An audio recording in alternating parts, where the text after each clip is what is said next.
At my wedding, my mother was barred from attending because she insisted on bringing her new husband, the man who ruined my childhood. Now my family says I'm ungrateful and undeserving of a family.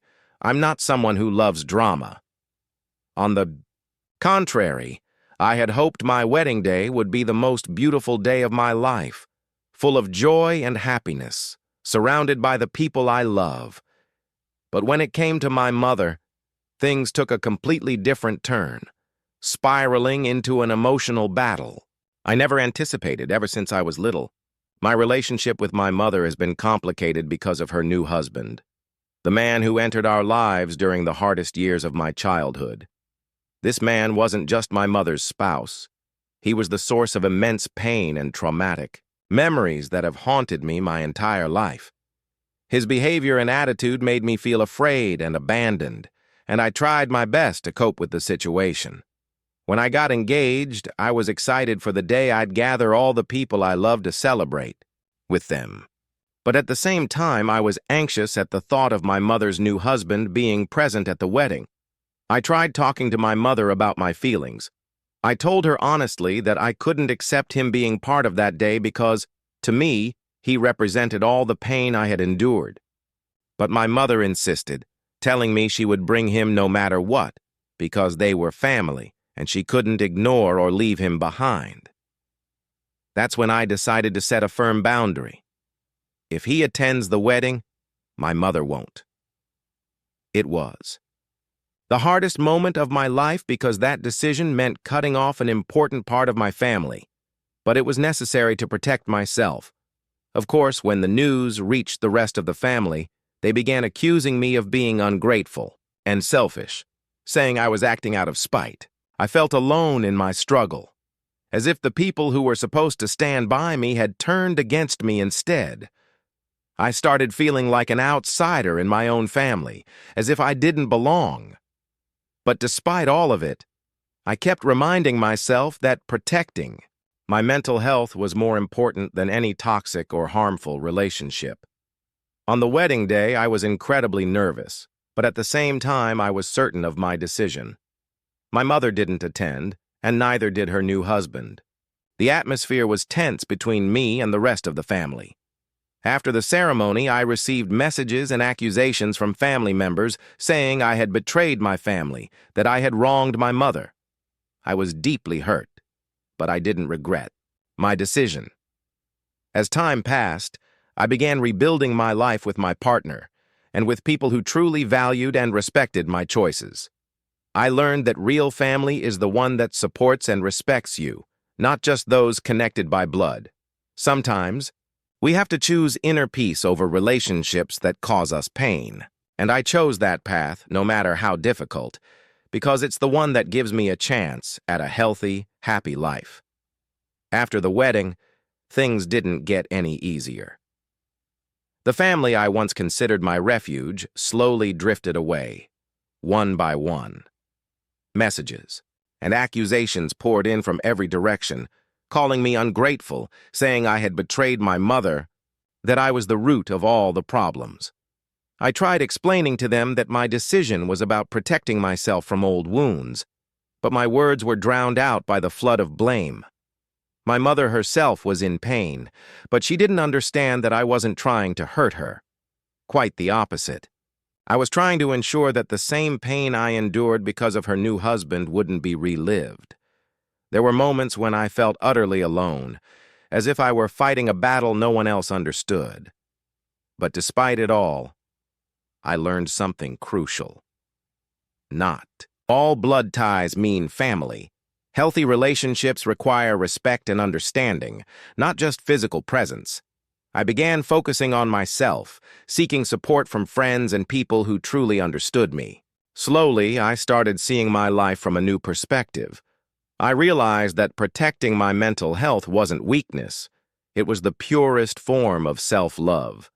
This pain marked the beginning of my transformation, the start of a new chapter where inner peace became my priority. Over time, I noticed many changes in my life.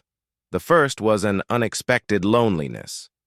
The family I once believed was my anchor now treated me like a stranger, or even an enemy. Even some of the closest people to me began distancing themselves, treating me with a coldness that made it seem like I had chosen to isolate them. I felt sadness, anger, and betrayal, all these emotions swirling inside me in ways I couldn't easily express. But at the same time, I learned so much about myself and others.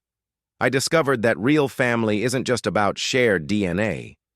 It's about those who respect your choices, stand by you in your weakest moments, and remain at your side even when you disagree. I started seeking out people who did understand me, whether new friends or even online communities where I could share my story and find empathy and support. That support meant everything because it reminded me I wasn't alone in my struggle. I learned to set clear boundaries, ones that safeguarded my peace and kept me away from anything or anyone that caused me pain or stress.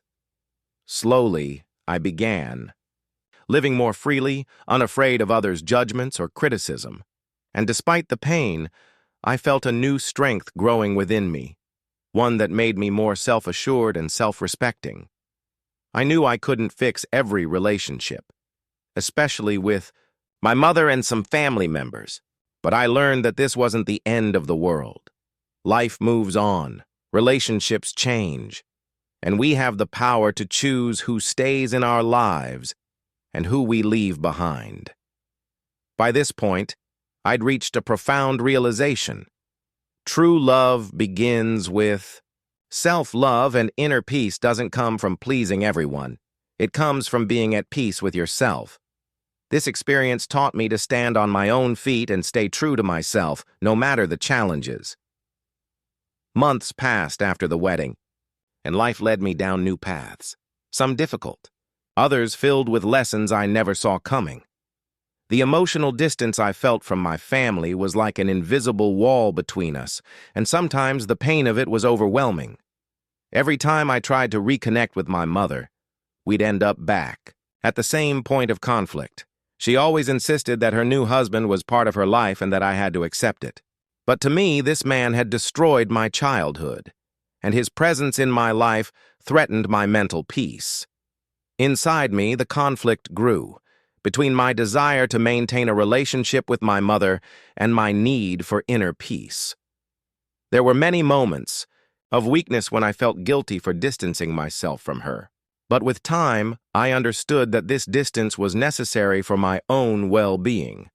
I learned that true love doesn't always mean physical closeness or constant presence. Sometimes it means setting boundaries to preserve a relationship, so it doesn't turn into a source of pain. At the same time, I began building a new family, one made of carefully chosen friends and people who became part of my life. People who understood my need for support, respected my decisions, and loved me unconditionally without judgment. Despite all the pain I endured, I emerged stronger and more emotionally mature. I realized that family isn't just blood and shared lineage.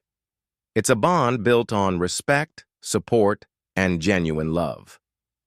Today, I look at my life differently. I'm even grateful for the hardships because they taught me resilience and how to love myself more. And despite everything, I still hold on to hope that one day, my family will see my choices through the lens of love, not judgment. But no matter what happens, I will never compromise my peace again. I won't sacrifice my right to live freely, not for anyone.